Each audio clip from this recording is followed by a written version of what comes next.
Basta yung mo na yun. Oh, you be a good boy, ha? Oh, where's your water? Water. Water.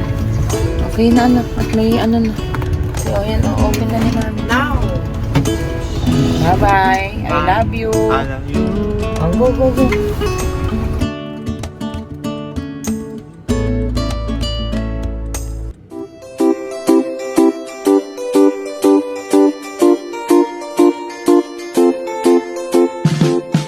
It's time to go home.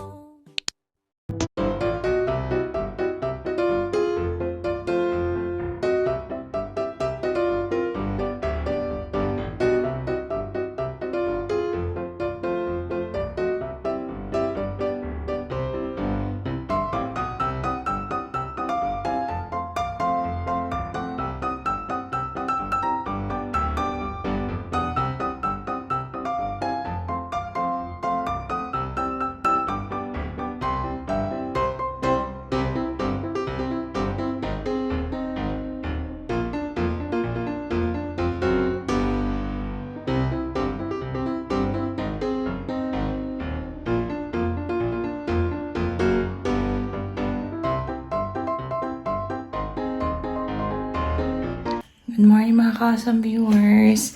Today is, ano ba ngayon? August 12. It's already 5 o'clock in the morning. Si Brave naliligo na. Kasi papasok na si Brave, regular class na. Actually, pumasok na siya nung Friday. Kaya lang, 2 hours lang yun. PE day nila. Naglaro lang sila. So, hindi ko na muna bilinag kasi ngayon talaga yung dadalhin namin lahat ng gamit. So, yung preparation na ginagawa ko na 1 month, pinilit kong gawin ng ilang days. Kaya sa totoo lang, pagod na pagod talaga ako, guys. Talagang namamaga yung pa ako sa pagod. Ganun kasi pag napapagod. And then, nung pumasok nga kami no Friday, sabi ng mga mamis, mugtong-mugto yung mata ko. Hindi dahil sa nag-iiyak ako. Dahil sa pagod talaga. Medyo naka-adjust na din yung katawan namin. Yun. So, ito kagabi pinagpuyatan ko. Yung kanilang mga dadalin. Ayan. Ayan, yung mga dadalin nila sa school. And then yung mga school supplies. Ito yung hygiene kit. Ito yung hygiene kit nila. So, may kulang pa ako dito ng mask kasi naubusan ako ng mask. So, si Mami Lorna ang magpo-provide. Yan. May alcohol sila, hand wash, isang damit, tissue. Yan. Ito. And then, ito yung bagong bag niya na padala na kanya. Napaka masyadong maraming lalagyan, masyadong malaki itong bag na to. Kaya ito kasi napili ko, hindi ko naman alam na ganito. Ang daming compartment sa loob. Wait lang. So, ayan. Yan yung pinapaguran ko. So, may color coding yung kanilang mga and then, label. Yan, yung ginawa namin ng label. Yan. Tapos yan, merong dalawang kulay kasi meron silang pinagsasamang notebook. Kaya lang, napag-desisyonan ko paghiwalayin kasi alaka ng sulat ni Brave. Pag pinaghalo mo, minsan halo-halo na. Yung niya, yung mga seatwork niya nasa, Filipino, AP, paghalo-halo niya na. So, yan. Tapos, diary nilang yan lang ang nila, ang mga gamit nila sa school. Wala silang books, puro worksheets. So, yun guys, maaga kasi ang pasok nila, dapat makaalis kami dito na before 6:30 kasi magpapagas pa ako. So, yun guys, samahan nyo ulit kami sa, hindi na unang araw, pwede unang araw, kunwari unang araw ni Brave sa school. Year 2024. Grade 5 na po siya. So, ito guys, yung kanyang baon. Yan.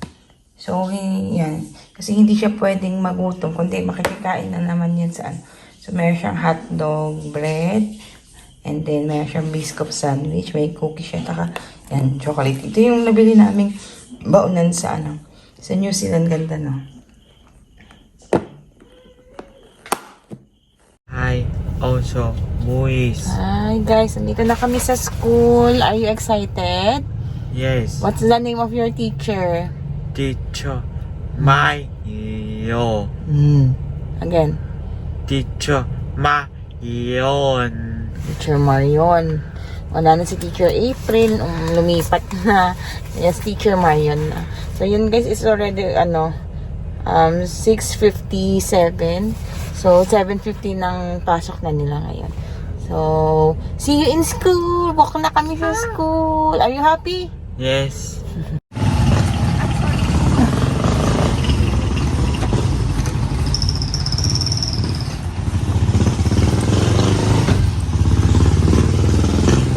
Meetings.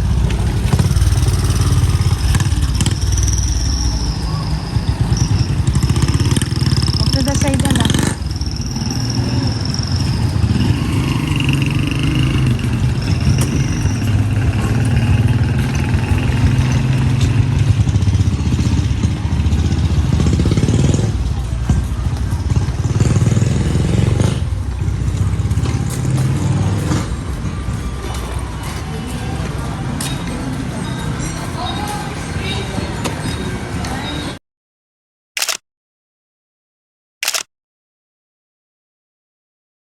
Many tic-tacs later. Habang nasa school si Brave, ako naman sinasamantala kong mag-asikaso ng mga bagay-bagay. Andito ako ngayon sa Hyundai Las Piñas para kunin yung plate number and insurance policy ni Tala.